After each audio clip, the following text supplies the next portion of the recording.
Does luxury have a minimum price? In 2013, a survey was conducted in France, which returned interesting results.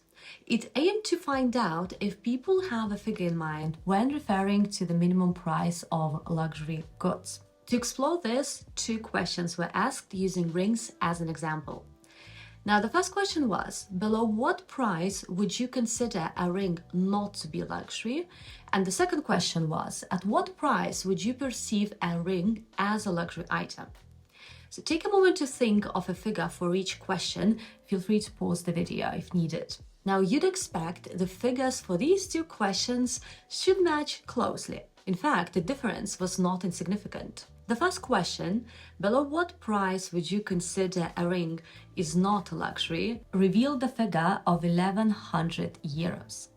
Now, for the second question, at what price would you perceive a ring as luxury? The figure was 1,986 euros. So that's almost 2 grand if we round it up. So what we can see here is that the difference is over 853 euros, which shows us that where luxury begins and ends is not the same thing.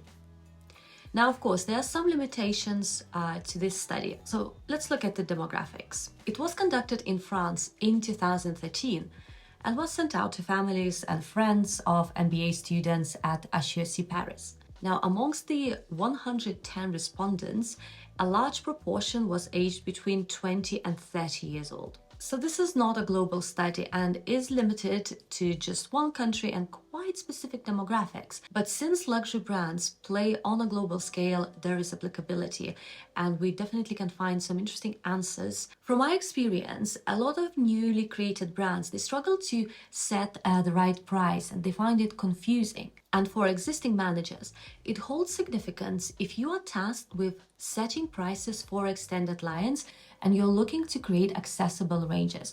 So what you need is to understand how to attract a wider clientele yet retain the brand status. My name is Kira and I specialize in high-end brands analyzing what's going on in the market. This video is based on an article from Kat Ferrer's book on luxury, which was originally published in 2013. I will link the details in the description box. Okay, so let's start with looking at the paradox of luxury. Now, on one hand, luxury is synonymous with being expensive. Yet, the industry has grown because it has become more accessible for the masses. We can see that in the past, luxury was reserved for religious ceremonies and then gradually made its way through priests, royalty, courts, and then permeated other social levels. Today, a significant number of people can afford a piece of luxury, even if it's just once a year. In fact, 40% of luxury buyers are the so-called excursionists, aspirational shoppers who make purchases infrequently. That being said, the top 5% of shoppers drive 40% of revenue. So, something to think about. Given its widespread availability, a question emerges: what should be the minimum price of luxury? If the masses want to access luxury, at what point do they consider the price is not luxury anymore? In the article, the authors touch on the pricing dynamics of wine, which I found rather amusing. That is, at what price luxury wines start. Now, I reckoned that the prices have changed since the article was published, so I did a Google search and found a couple of more recent resources. They mention 9 wine pricing categories, but I will touch upon the relevant ones. So here, luxury wines start at $50 and run through to 100. The range between 100 and 200 they called super luxury, and anything above 200 is considered to be iconic wine. Now, the figures are from 2018, so it's been some years, but you get the idea. It gives us a good picture. Now, what is iconic? It is akin to something sacred, almost like a religious artifact. And what sets it apart is that their price doesn't have to be necessarily justified. It's almost seen as a spiritual experience. Now, at this point, I decided to do another Google search and found a blog post from the website called Delfino Fine Wines, and they choose to categorize their wines differently. They even mentioned that their categorization may differ from what we can find on the internet. Let's have a look at the table.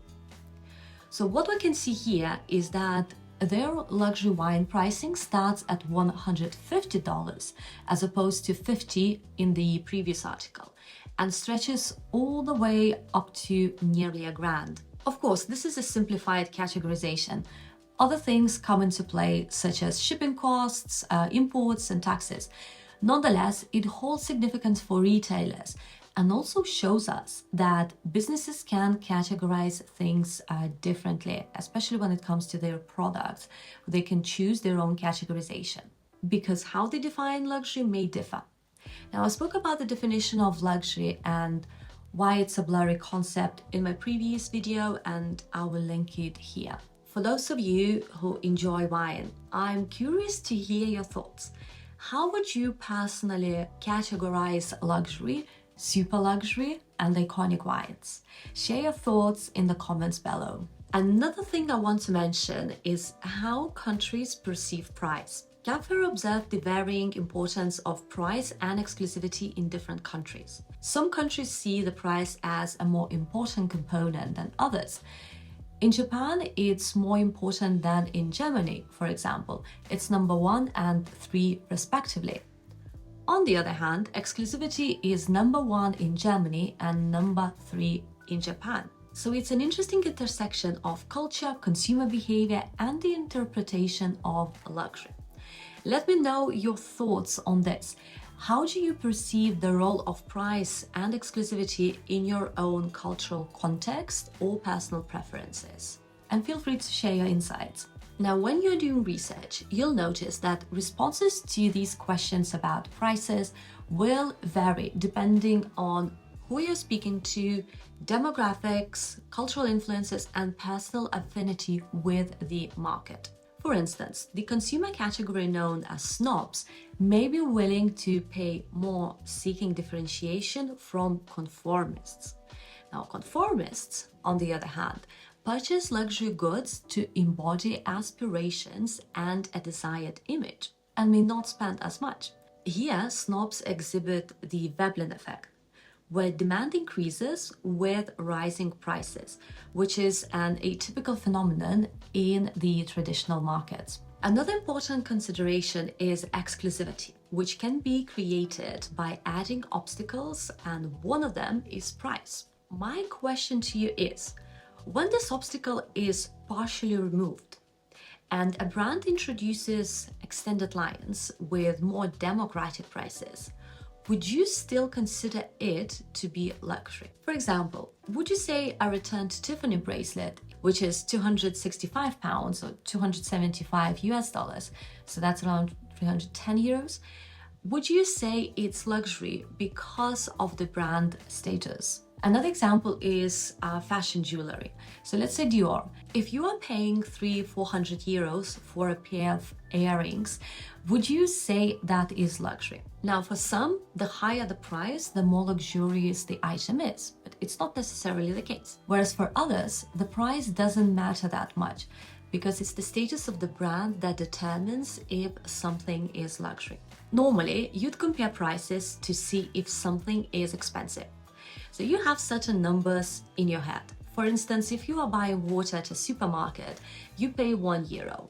At an airport, you'll pay something around €3. And in a club in Ibiza, it will set you back by 12 or 20 euros. So here is a comparison for you. With luxury, however, products are non-comparable. Even if we want to compare them, purchases aren't as frequent as, say, bread or bread sandwiches. This adds another layer to the evaluation of what qualifies as expensive. Another interesting question they asked was, if Dior reduces the price by 50%, would it still be deemed as luxury? What do you think? Well, 45% said yes because of the status of the brand, the product excellence, and the fact that it would still remain expensive for the majority. And 50% said no because the product loses exclusivity, targets other consumer segments, and uses promotion. So what we can see here is that price is an important component, but it's not always the deciding factor. But it can affect the brand perception if they change the pricing strategies. So we have to be mindful of that. Now, what justifies high prices? Now, many respondents mentioned quality, but quality not only of the product, but also of the experience, talent, and service. Then things like rarity, not only of the materials, but also virtual of the number of items that are sold and seen on the streets. For some, it's the status of the brand that demands higher prices, and some mention costs of marketing. Now, what determines the evaluation of price?